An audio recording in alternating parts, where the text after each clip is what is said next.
Murnikan hatimu dan tangguhkan tangan dan kakimu. Terampilkan pikiranmu dan pekerjaanmu. Sebab masa depan menunggu kejayaan di mana Nusantara tidak hanya sempurna memimpin dunia.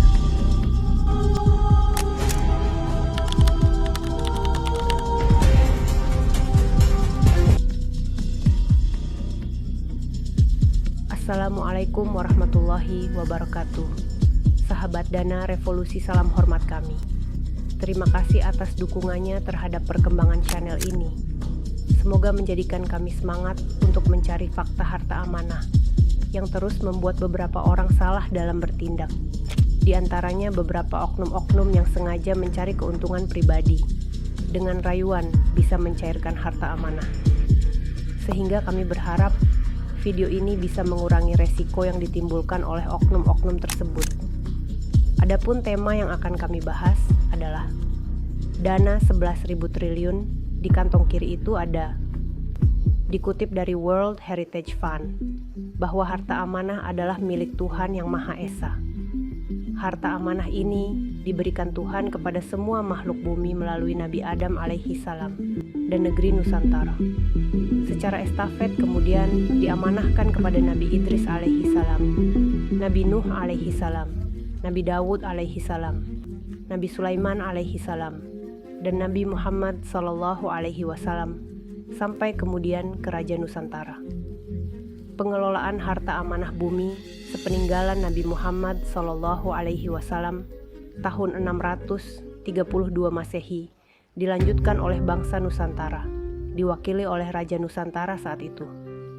Mohon maaf, saat ini kami sensor siapa nama Raja Nusantara kala itu, karena kami belum mendapat izin untuk mempublikasikannya. Di edisi ini, kami akan membahas propaganda keuangan yang mereka lakukan. Urusan keuangan dan perdagangan dunia ini berhubungan erat dengan strategi keuangan yang mereka lakukan secara legal untuk menguasai harta amanah Nusantara dan World Heritage Fund. Dimulai dari pengetahuan asal-usul harta amanah ini, bagaimana kemudian sepeninggalan Nabi Muhammad Sallallahu Alaihi Wasallam, Raja Nusantara sebagai pemegang amanah untuk mengelolanya.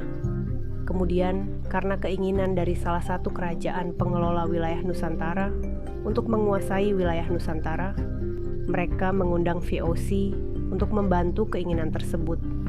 Sampai kemudian VOC berbalik menyerang dan menguasai kerajaan tersebut. Kemudian melakukan politik adu domba antar kerajaan pengelola wilayah di Nusantara ini dan menguasai seluruh wilayah Nusantara.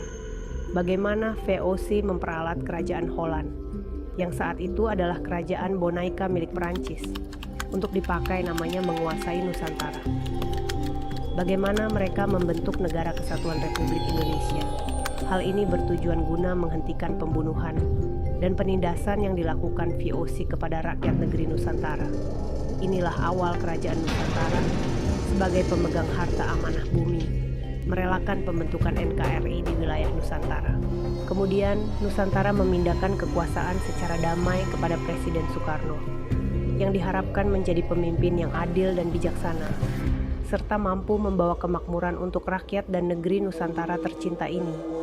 Bagaimana bersikerasnya mereka untuk membuat Nusantara tidak bisa bangkit sebagai pemimpin di bumi. Patut diingat dan dimengerti oleh bangsa Nusantara, harta amanah ini tidak hanya untuk kepentingan bangsa Nusantara sendiri, tetapi juga untuk seluruh penduduk bumi, tidak memandang suku, agama maupun ras keturunan. Semua makhluk bumi berhak atas harta milik Tuhan ini. Sejarah dari mulai Hotman bersaudara melakukan survei kekerjaan Nusantara, VOC masuk ke Nusantara, nama Indonesia, sampai perjanjian Giyanti, dan tarekat Mason bebas akan kami paparkan di edisi selanjutnya. Silahkan ikuti terus channel ini dengan subscribe, like, dan bagikan informasi ini ke semua orang. Proklamasi. Kami, bangsa Indonesia, dengan ini menyatakan kemerdekaan Indonesia. Hal-hal yang mengenai pemindahan kekuasaan dan lain-lain diselenggarakan dengan cara saksama dan dalam tempo yang sesingkat-singkatnya. Jakarta, 17 Agustus 1945, atas nama bangsa Indonesia, Soekarno, Hatta. Kami dan kalian semua bisa melihat di teks proklamasi. Pada kalimat, hal-hal yang mengenai pemindahan kekuasaan dan lain-lain diselenggarakan dengan cara seksama dan dalam tempo yang sesingkat-singkatnya. Yang dimaksudkan pada kalimat tersebut adalah pemindahan kekuasaan dari Kerajaan Nusantara ke Negara Kesatuan Republik Indonesia, satu kesatuan dengan pemberian mandat untuk penggunaan sebagai kecil harta amanah Nusantara untuk mensejahterakan rakyat Nusantara. Raja Nusantara adalah pemegang amanah dengan tanggung jawab yang sangat besar, yang mendorong untuk lebih memikirkan keselamatan rakyat Nusantara dibandingkan dengan mempertahankan wilayah kekuasaan Kerajaan Nusantara di negeri Nusantara tercinta ini. Hal ini mendasari keputusan Kerajaan Nusantara untuk menyetujui proklamasi kemerdekaan Indonesia. Harapan umatnya setelah proklamasi kemerdekaan, rakyat Nusantara hidup tenang, aman, damai, dan makmur. Kerajaan Nusantara semestinya mengendaki bahwa antara negara dan pengelola negara government dipisahkan, sama seperti Kerajaan Majapahit, Kerajaan Jayakarta, dan kerajaan-kerajaan lainnya sebagai kerajaan pengelola wilayah. Kerajaan Nusantara tidak pernah mengenal istilah pemerintah. Istilah pemerintah tidak sesuai dengan tugas yang diberikan Tuhan. Yang berhak memerintah hanya Tuhan Yang Maha Esa. Pada awal Indonesia berdiri dan Insinyur Soekarno sebagai presidennya, Kerajaan Nusantara tetap memberikan dukungan penuh guna mencapai tujuan bersama, yaitu kemakmuran rakyat negeri Nusantara.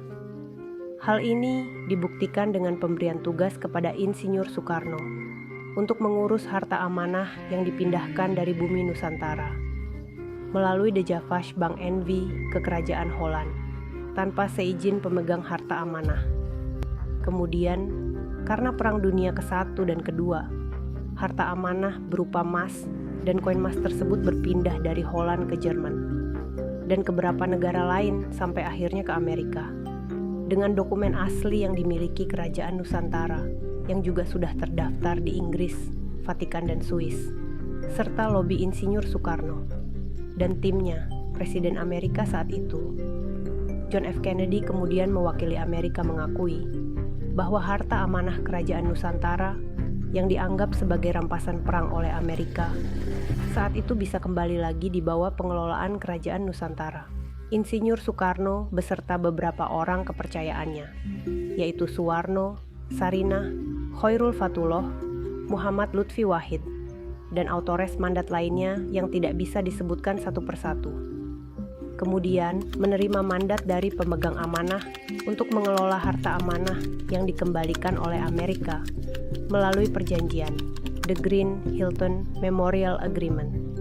Perjanjian ini ditandatangani pada tahun 1963.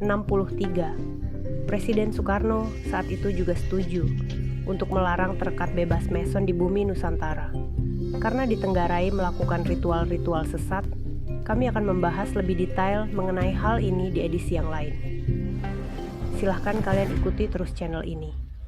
Setelah Presiden Soekarno digantikan oleh Presiden Soeharto, mandat ini diteruskan oleh Presiden Soeharto tanpa perlu dokumen-dokumen mandat Soekarno, dan tim yang ditunjuk sebagai penerima mandat kembali ke pemegang amanah. Ingat, Presiden Soekarno dan Presiden Soeharto adalah penerima mandat harta amanah, bukan pemilik harta amanah. Harta amanah adalah milik Tuhan yang diamanahkan kepada Kerajaan Nusantara untuk seluruh makhluk bumi.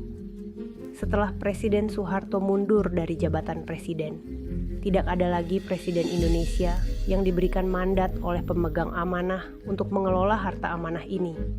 Sampai sekarang setiap tahun harta amanah ini terus bertambah nilainya.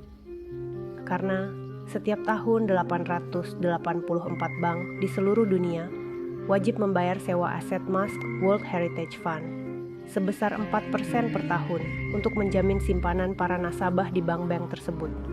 Pembayaran ini setiap tahun akan dikumpulkan melalui rekening virtual account yang harus disediakan oleh bank-bank tersebut.